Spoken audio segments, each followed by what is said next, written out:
तो किसानों का आंदोलन और तेज होगा। किसान हल्ला बोलेंगे, सरकार के खिलाफ भी और अडानी अंबानी समूह के खिलाफ भी। देश भर में न सिर्फ जियो सिम के खिलाफ आंदोलन चलाया जाएगा कि किसान और दूसरे लोग जियो सिम को पोर्ट करें और रिलायंस के उत्पाद का भी बहिष्कार करें। मालों का घेराव होगा, कार्यालय का घेराव होगा और न सिर्फ अडानी अंबानी समूह बल्कि भारतीय जनता पार्टी के नेताओं, मंत्रियों, विधायकों, सांसदों के घरों का भी घेराव होगा, उनका बाइकआउट किया जाएगा। हम इस पे बात करेंगे, लेकिन इससे पहले एक गुजारिश, एक निवेदन है कि अगर अभी तक आपने बादब बा मुलाहजा को सब्सक्राइब नहीं किया है तो उसे सब्सक्राइब करें, लाइक करें और ज़्यादा से ज़्यादा शेयर करें ताकि हम आपकी आवाज़ बने और आप हमारी आवाज़ बने। तो सरकार के प्रस्ताव को किसानों ने ठुकरा दिया, सिरे से खारिज कर दिया। न सिर्फ ये कि प्रस्ताव ठुकराया बल्कि आंदोलन के अगले चरण का ऐलान भी कर डाला। किसानों का कहना है कि देश भर में 14 दिसंबर को सभी जिला मुख्यालयों का घेराव किया जाएगा, रिलायंस के उत्पाद का बहिष्कार होगा, उनके जो मॉल्स हैं उनका भी घेराव किया जाएगा, उसका भी बायकॉट किया जाएगा। 9 दिसंबर को सरकार ने करीब 20 पेज का प्रस्ताव भेजा। इतना लंबा चौड़ा प्रस्ताव भेजने का क्या मतलब है, ये तो सरकार ही बता सकती है। सरकार के कामकाज करने के तरीके पर इससे सवाल जरूर उठता है और सरकार किस तरह से चल रही है इस पर भी सवाल उठता है, क्योंकि प्रस्ताव तो एक दो तीन लाइन में ही था, लेकिन उसके लिए भूमिका लंबी चौड़ी बांधी गई। सरकार ने अपने लिखित प्रस्ताव में ये कहा है कि समर्थन मूल्य पर लिखित आश्वासन देने को सरकार तैयार है। किसानों की यह मांग भी है कि समर्थन मूल्य पर खरीद की गारंटी का कानून बनाया जाए। लेकिन ऐसा नहीं कि किसान सिर्फ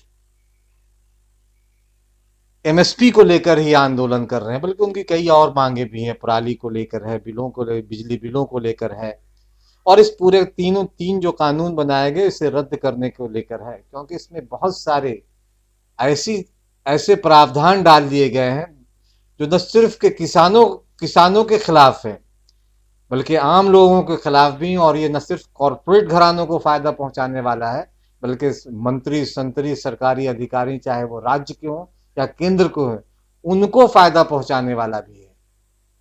और ये संविधान के, अगर संवैधानिक तरीके से संविधान के हिसाब से देखा जाए तो इसमें कई झोल दिखाई देते हैं। तो सरकार ने तीनों कानूनों को वापस लेने की बात तो नहीं कही, लेकिन प्रस्ताव में ये कहा कि एक और कानून जो बनाने जा रहे हैं या बनने वाला है उस कानून को वापस लिया जा सकता है। यानी सरकार किसानों को उलझाए रखना चाहती है। अमित शाह, गृह मंत्री अमित शाह से बातचीत हुई, अमित शाह से बातचीत भी बेनतीजा रही और शायद जैसा ये कहा जा रहा है कि अमित शाह ने उस बातचीत के दौरान किसानों से कहा कि वो सरकार से गलती हो गई कि उसने किसानों से बातचीत नहीं की। ऐसा कुछ किसान नेताओं का कहना है। इस किसान संघर्ष समिति के कार्यकारी अध्यक्ष हैं डॉक्टर सुनील लंबो, विधायक भी रहे हैं। उनका कहना है कि केंद्र सरकार ने जो प्रस्ताव किसान संगठनों को भेजा है उसमें कुछ भी नया नहीं है। सारे प्रस्ताव पुराने हैं और जिन पे 6 दौर की बातचीत में चर्चा हो चुकी है, इसलिए किसानों ने इस सारे प्रस्ताव को खारिज कर दिया। सरकार ने कहा है इन प्रस्तावों में कि एमएसपी जारी रहेगी। सर्वविदित है कि एमएसपी सभी कृषि उत्पादों की तो दूर की बात है, जिन 33 घोषित कृषि उत्पादकों पे एमएसपी है वह भी अभी नहीं मिल पा रही है। दूसरा प्रस्ताव यह है कि मंडी समितियों में सुधार की बात कही गई है, लेकिन कौन से सुधार होंगे? जो सुधार किसान चाहते हैं उनका क्या होगा, इसका कुछ भी जिक्र नहीं है।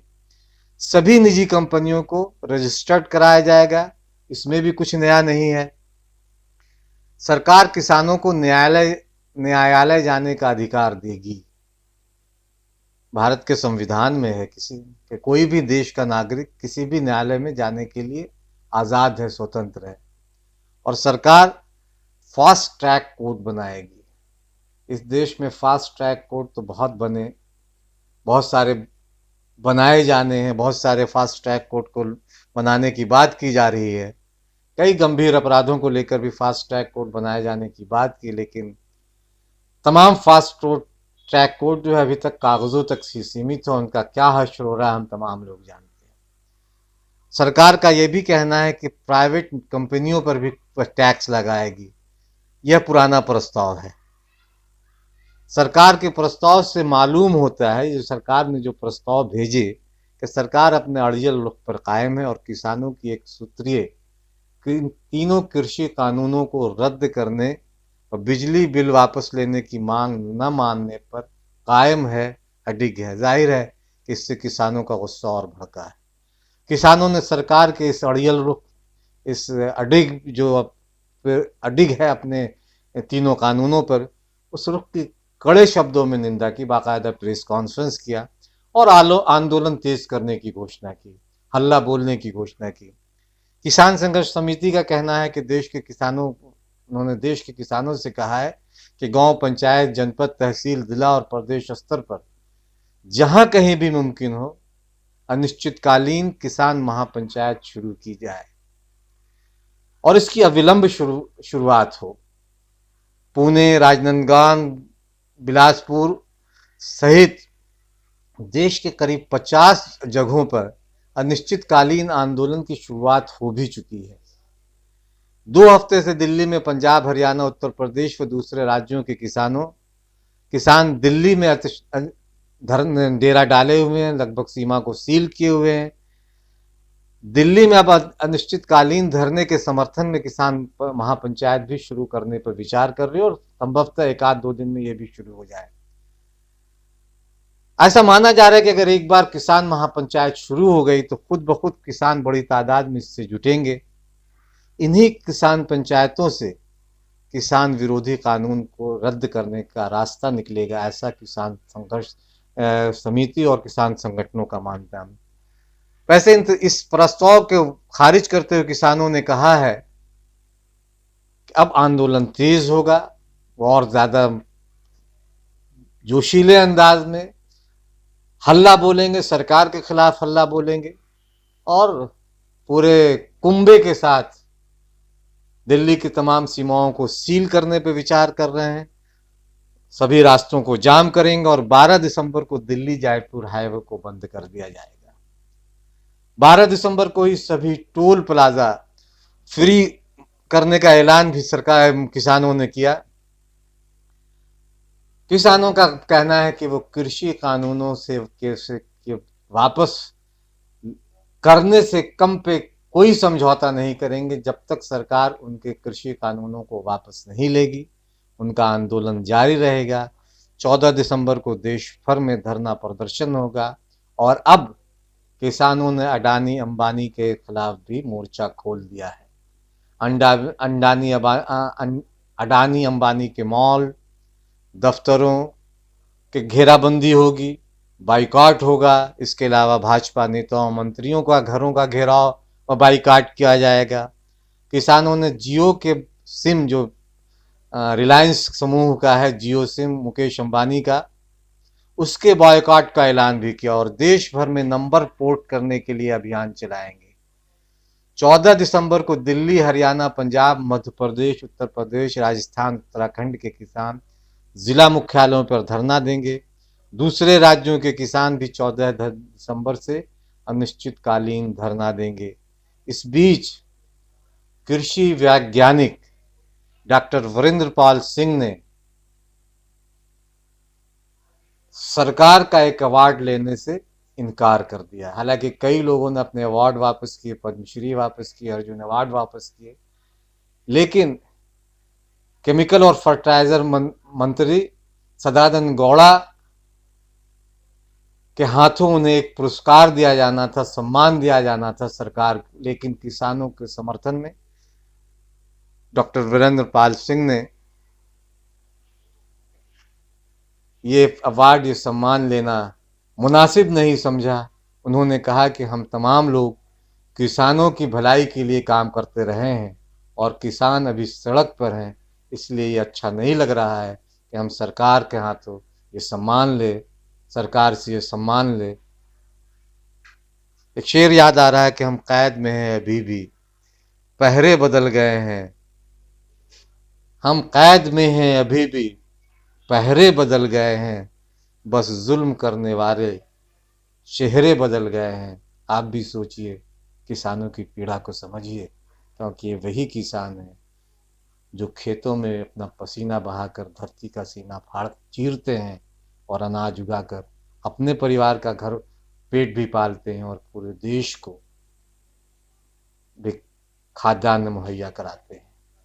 सोचे, विचार करें। It can save about 750 crore of rupees in Punjab only, and in total India, the saving of the exchequer from the government, it would be in billions. So I am thankful to you for giving this technology recognition. So thank you, Dr. Steve. So I wish to submit my gratitude to the Honorable Minister of Chemicals and Fertilizer, and also to Director General Afia. So, thanks, sir. I have a humble submission that at this time of crisis for the nation, so when our farmers are on the roads, so my conscience does not allow me to receive this award.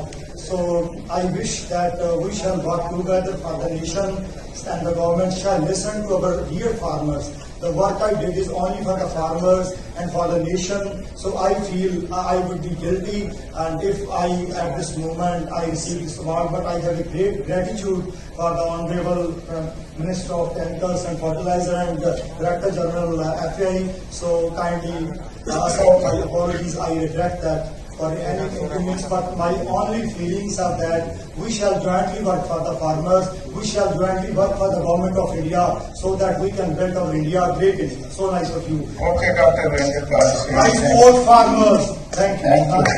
You keep it till better days. Thank you. साफ करें आप। मैं उनका बहुत विकास करता हूँ।